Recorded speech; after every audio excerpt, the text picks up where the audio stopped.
Tired of dealing with annoying flies, fruit flies, and gnats in your home? The Zevo Flying Insect Trap is your ultimate solution. Don't wait. Check out the link in the video description now to get your Zevo Flying Insect Trap on Amazon and enjoy a bug-free home today. It's no secret that superhero movies have dominated the box office and our collective imaginations for nearly 20 years.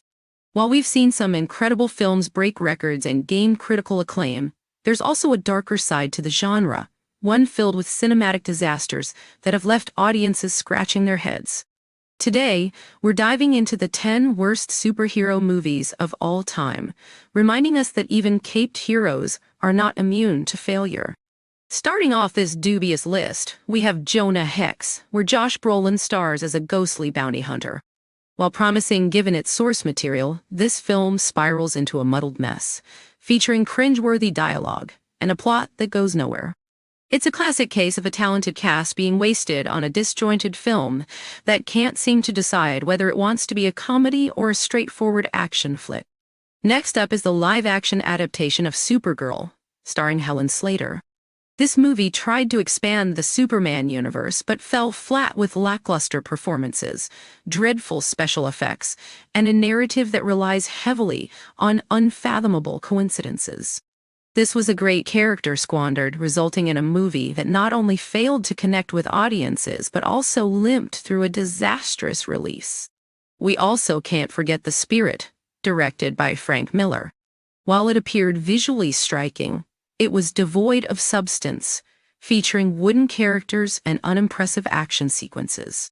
The film aimed for a comic book grit, but ended up as an odd mishmash that missed its mark entirely. Nicolas Cage returns as Ghost Rider in Spirit of Vengeance, and while it scored big at the box office, the plot is little more than a hodgepodge of disjointed action scenes strung together with a paper-thin story.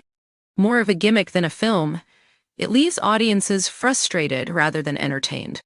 Then we have Fantastic Four, a reboot that promised fresh starts but instead delivered a stagnant, humorless experience. Despite its star-studded cast, the movie felt uninspired and irrelevant, failing to capture the essence of the beloved comic series. As we delve deeper, Batman and Robin emerges, infamous for its gaudy visuals and cringe-inducing one-liners.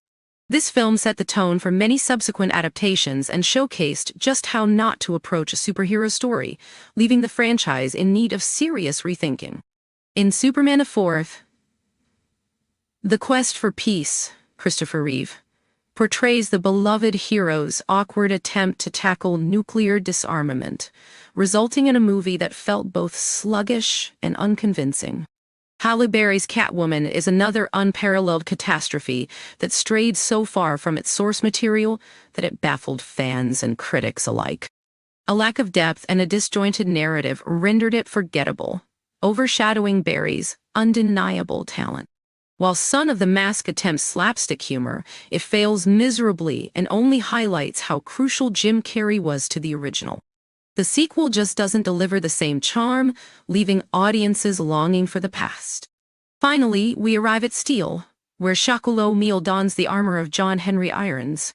The film is so poorly executed that it lacks the thrill and excitement of its superhero counterparts and slides into the realm of embarrassment instead of inspiration. So there you have it. These are the 10 worst superhero movies to ever grace our screens.